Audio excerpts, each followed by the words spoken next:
Good morning students. बेटा आज हम करेंगे illustration number 56। Open the page number 3.70। Illustration number 56 देखिए। Following is the balance sheet of ABC limited as at 31 March 2020। आपको balance sheet दी हुई है ABC कंपनी की, ठीक है। 2 ईयर्स की इंफॉर्मेशन है, 31 मार्च 2019 एंड 31 मार्च 2020, ठीक है। तो यहाँ पे आपको दिया हुआ है first head equity and liabilities का। इक्विटी एंड लायबिलिटीज़ में फ़र्स्ट इन्फॉर्मेशन दी हुई है आपको share holder funds. Share holder funds के नीचे दिया है share capital and reserve and surplus. Reserve and surplus का आपको नोट नंबर 1 दिया हुआ है, हम उसको फॉलो करेंगे, ठीक है। आगे second non current liabilities. Non current liabilities में आपको लॉन्ग टर्म बोरिंग्स दी हुई हैं, उसका भी आपको नोट नंबर दिया हुआ है, नोट नंबर 2, हम उसको भी फॉलो करेंगे, ठीक है। आगे third is current liabilities. Current liabilities में आपको फर्स्ट दिया है short term borrowings.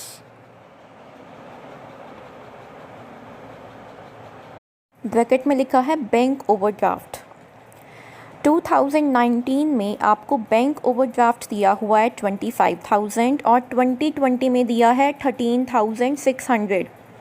Bank overdraft आपका कम हुआ है, कितना कम हुआ?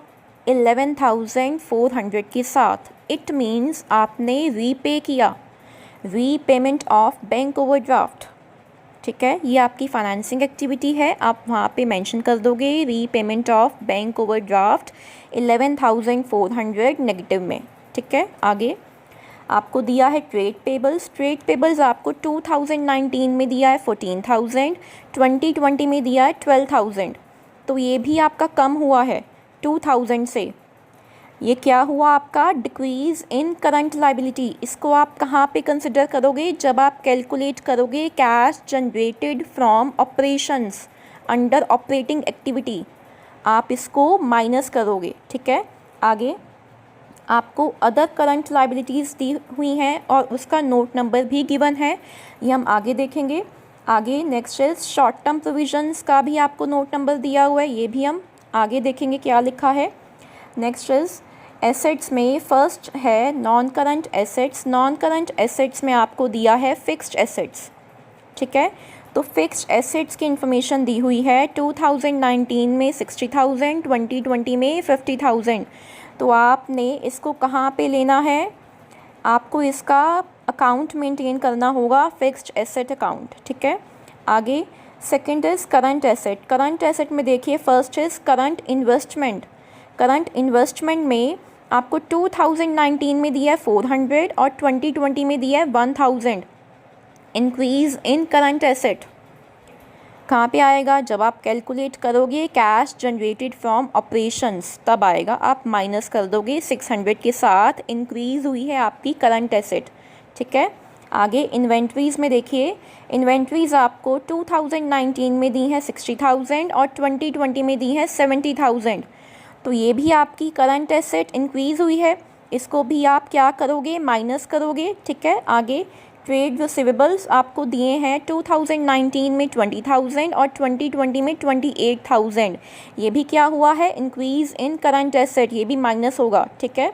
आगे कैश एंड बैंक बैलेंसेस को आपने कहाँ पे लेना है? कैश एंड कैश इक्विवेलेंट में आएगा ये, ठीक है। आगे अदर करंट एसेट्स में देखिए आपको 2019 में दिया है 600, 2020 में दिया है 1,000। तो ये भी इंक्रीज़ आया, इंक्रीज़ इन करंट एसेट, तो ये भी आप क्या करोगे? माइनस करोगे, ठीक है। आगे हम देखते हैं नोट्स टू दी अकाउंट्स में। यहाँ पे भी आपको 2 ईयर्स की इंफॉर्मेशन दी है, 31 मार्च 2019 एंड 31 मार्च 2020, ठीक है। तो फर्स्ट आपको दिया है reserve and surplus. Reserve and surplus में फर्स्ट आइटम दी है डिबेंचर रिडेम्पशन रिज़र्व, ठीक है।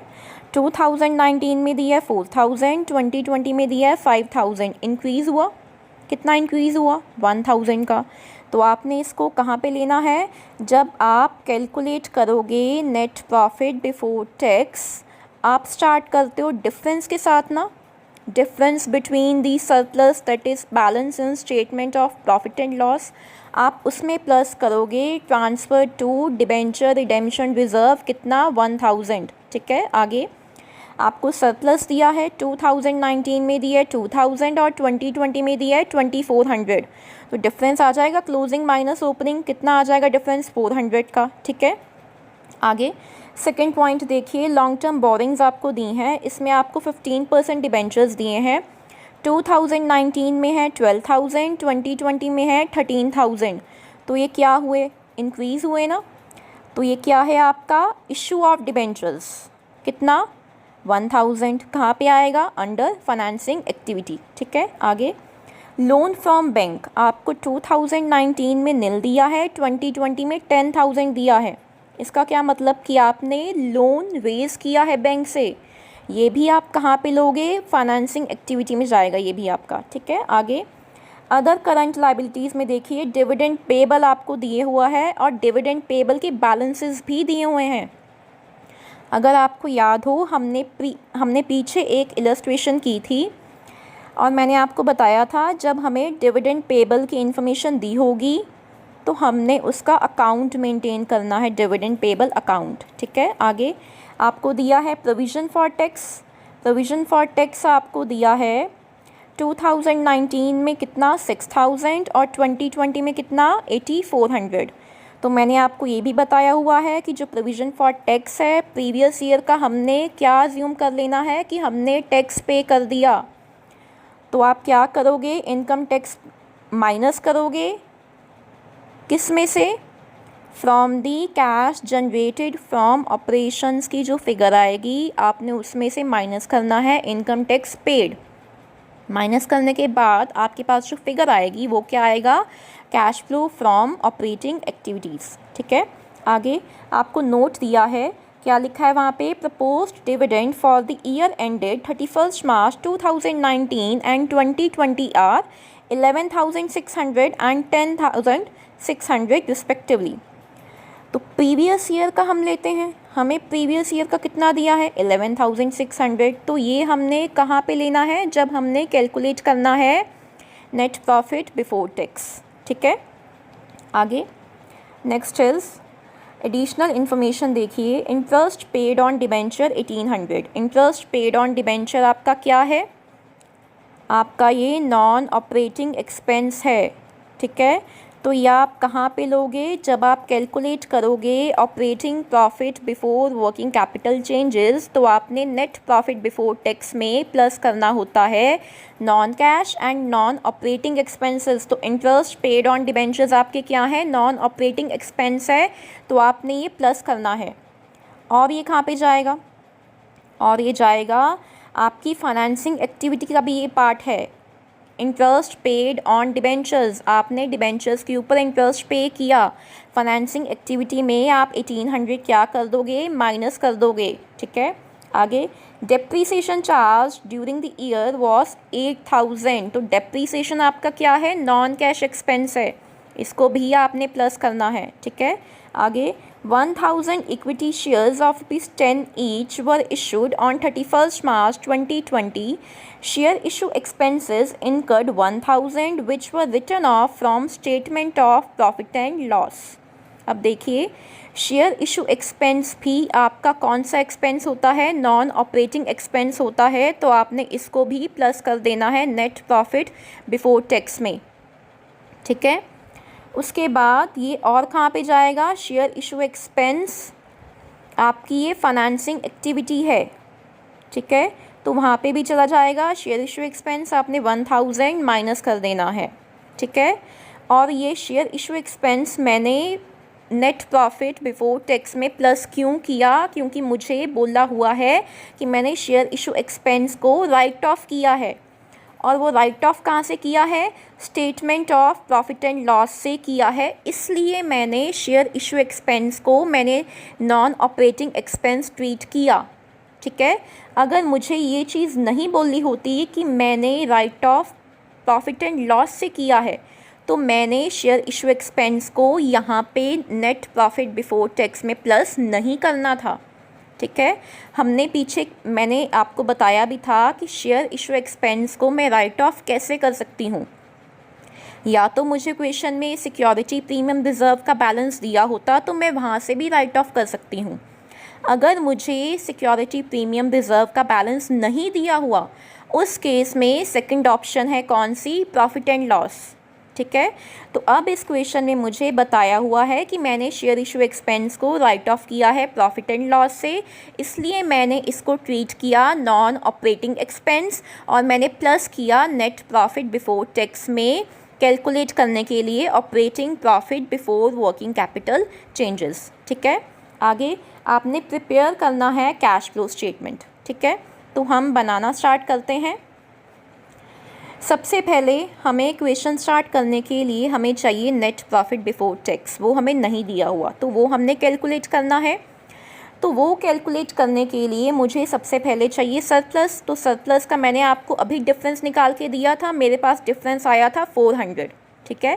Closing balance minus opening balance of surplus, मेरे पास कितना आ गया, 400 आ गया। ठीक है। उसमें मैंने प्लस करना है ट्रांसफ़र टू DRR। वो मैंने आपको बताया था कि 1000 का मैंने रिज़र्व ट्रांसफ़र किया है, तो ये मेरी एप्रोप्रिएशन है, मैंने प्लस कर देना है 1000। ठीक है। उसके बाद मुझे प्रोविज़न फॉर टैक्स 8400 दिया हुआ है करंट ईयर का, और हमें net profit before tax calculate करने के लिए करंट ईयर का ही चाहिए होता है, तो वो मुझे कितना दिया हुआ है, 8400। ठीक है। आगे डिविडेंड पेड, प्रपोज्ड डिविडेंड मुझे प्रीवियस ईयर का कितना दिया है, 11,600, तो ये आ जाएगा। ठीक है। इन आइटम्स को मैंने प्लस किया, मेरे पास फिगर आई 21,000। ठीक है। तो 21,000 प्लस 400, मेरे पास क्या आया नेट प्रॉफिट बिफोर टैक्स, 21,400। ठीक है। तो मेरे पास नेट प्रॉफिट बिफोर टैक्स आ गया है। ठीक है। अब मैंने प्लस करना है नॉन कैश और नॉन ऑपरेटिंग एक्सपेंसेस वाली आइटम्स। ठीक है। अब यहाँ पे आपको नॉन कैश आइटम दी हुई है डेप्रीसिएशन की, तो डेप्रीसिएशन आपको कितना दिया है, 8,000 प्लस हो जाएगा। ठीक है। आगे मैंने आपको बताया था कि इंटरेस्ट पेड ऑन डिबेंचर्स, वो भी आपकी क्या है, आपकी नॉन ऑपरेटिंग एक्सपेंस होता है, तो आपने इसको भी क्या करना है, यहाँ पे प्लस कर दोगे, 1800 आ गया। Next item is share issue expense, हमने प्रॉफिट एंड लॉस से राइट ऑफ किए हैं, तो वो भी आ जाएगा। Share issue expenses return of कितना, 1000। तो ये सारी आइटम्स को मैंने प्लस किया, मेरे पास operating profit before working capital changes कितना आया, 32,200। ठीक है। अब मैंने प्लस करना होता है decrease in current asset and increase in current liability, तो मुझे उसकी कोई भी इंफॉर्मेशन नहीं दी हुई। ठीक है। अब प्लस वो करना होता है और माइनस क्या करना होता है, माइनस करना होता है increase in current asset and decrease in current liabilities. तो 1 बाय 1 आइटम देखते हैं कौन कौन सी दी हुई हमें। करंट इन्वेस्टमेंट हमारी इंक्रीज़ हुए हैं, तो 600 के साथ ये रिकॉर्ड हो जाएंगे। नेक्स्ट इन्वेंट्रीज़ हमारी 10,000 के साथ इंक्रीज़ हुई हैं, वो भी हमने रिकॉर्ड कर देना है। Next item is trade receivable भी हमारे इंक्रीज़ हुए हैं 8,000 से, तो वो भी आ जाएगा। Next is other current assets आपकी इंक्रीज़ हुई हैं 400 के साथ, वो भी आ गया। नेक्स्ट इज़ ट्रेड पेबल्स आपके डिक्रीज़ हुए हैं 2,000 के साथ, वो आ गया। अब आपने क्या करना है, इन आइटम्स का प्लस करना है, वो मेरे पास आया कितना, 21,000। ठीक है। अब क्या करना है हमने, ऑपरेटिंग प्रॉफिट मेरे पास आया था 32,200 माइनस 21,000, मेरे पास क्या आया 11,200, ये क्या आया मेरे पास, कैश जनरेटेड फ्रॉम ऑपरेशंस। ठीक है। अब आपने क्या करना है, माइनस करना है इनकम टैक्स पेड, तो वो मैंने आपको बताया था कि हमने इनकम टैक्स पेड हमने कौन सा लेना है। क्वेश्चन में आपको प्रीवियस ईयर का दिया हुआ है 6,000, हमने उसको क्या अज्यूम कर लेना है कि हमने वो टैक्स पे कर दिया। ठीक है। तो वो माइनस हो जाएगा, मेरे पास फिगर आई 5200, ये क्या आया, cash flow from operating activities. ठीक है। हमारा सेकंड स्टेप होता है cash flow from investing activities, तो उसके लिए अब हमें बनाना होगा फिक्स्ड एसेट अकाउंट। तो आपको क्वेश्चन में बैलेंस शीट में आपको फिक्स्ड एसेट की इन्फॉर्मेशन दी हुई है, आपको ओपनिंग बैलेंस दिया है 60,000, तो वो ट्रीट कर देंगे हम फिक्स्ड एसेट अकाउंट में। टू बैलेंस ब्रॉट डाउन कितना 60,000 और 50,000 आपको क्लोजिंग का दिया हुआ है, तो वो आ जाएगा बाय बैलेंस कैरी डाउन कितना 50,000। ठीक है, उसके बाद आपको बताया था कि आपने डेप्रीसिएशन कितनी चार्ज की है, तो डेप्रीसिएशन आपको दिया 8,000, वो आ जाएगा फिक्स्ड एसेट अकाउंट की क्रेडिट साइड पे क्या बाय डेप्रीसिएशन कितना 8,000। ठीक है, अब मैंने करनी है बैलेंसिंग, तो मेरी डेबिट साइड ज़्यादा है, क्रेडिट साइड कम है 2,000 से, तो जो कम है वो मेरे पास क्या आया बाय बैंक, ब्रैकेट में लिख दोगे सेल। ठीक है, और यहाँ पे क्या आ जाएगा फिर इन्वेस्टिंग एक्टिविटीज़ में proceed from sale of fixed asset कितना 2,000। ठीक है, और कोई आइटम हमें नहीं दी हुई, तो जो भी मेरे पास सेल आया वो मैंने रिकॉर्ड कर दिया, तो जो मेरे पास आया फिगर आई वो क्या हो गई मेरी cash flow from investing activities. ठीक है,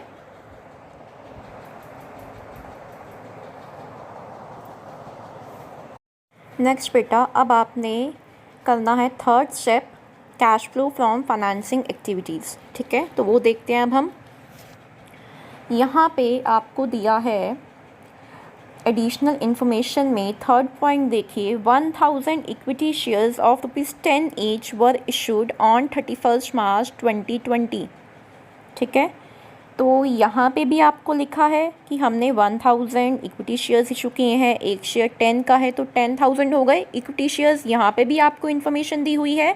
और अगर आप देखो बैलेंस शीट में भी आपको शेयर कैपिटल दी है 2019 में कितनी 80,000 और 2020 में कितना 90,000। कितना इंक्रीज़ आया 10,000 का इंक्रीज़ आया ना, तो क्या लिखोगे proceed from issue of equity shares 10,000 positive में। ठीक है, आगे शेयर इशू एक्सपेंसेस मैंने आपको बताया था कि ये हमारा फाइनेंसिंग एक्टिविटी का भी पार्ट बनेगा, तो वो भी आ जाएगा शेयर इशू एक्सपेंसेस 1,000 नेगेटिव में। ठीक है, आगे next item is interest paid on debentures, आपको दिया हुआ है पे किया है, आउटफ्लो ऑफ कैश है, तो ये भी आ जाएगा इंटरेस्ट ऑन डिबेंचर्स 1,800 नेगेटिव में। आगे आपको बैलेंस शीट में दिया हुआ है रीपेमेंट ऑफ बैंक ओवरड्राफ्ट। ठीक है, आपने बैंक ओवरड्राफ्ट रीपे किया, आउटफ्लो ऑफ कैश है, ये भी आपका क्या है फाइनेंसिंग एक्टिविटी है, तो वो आ जाएगी repayment of bank overdraft 11,400 negative में। ठीक है, आगे आपको बताया हुआ है कि हमने लोन रेज़ किया है बैंक से 10,000 का। ठीक है, तो वो भी आ जाएगा raise of loan from bank कितना 10,000 पॉजिटिव में। ठीक है, उसके बाद आपने 1,000 के डिबेंचर्स इशू भी किए हैं, तो वो भी आ जाएंगे proceed from issue of 15% debentures कितना 1,000 पॉजिटिव में। ठीक है, अब हमारी एक आइटम रह गई है डिविडेंड की, तो मैंने आपको बताया था कि हमने डिविडेंड पेबल अकाउंट बनाना है। ठीक है, तो जब हम डिविडेंड पेबल अकाउंट बनाएंगे तो हमें उसके बैलेंसेस भी दिए हुए हैं, ओपनिंग बैलेंस भी दिया हुआ है और क्लोजिंग बैलेंस भी दिया हुआ है। ठीक है, तो डिविडेंड पेबल मेरी लायबिलिटी होती है, लायबिलिटी का क्रेडिट बैलेंस होता है, तो मुझे ओपनिंग बैलेंस कितना दिया हुआ है 1,000, तो आ जाएगा बाय बैलेंस ब्रॉट डाउन कितना 1,000।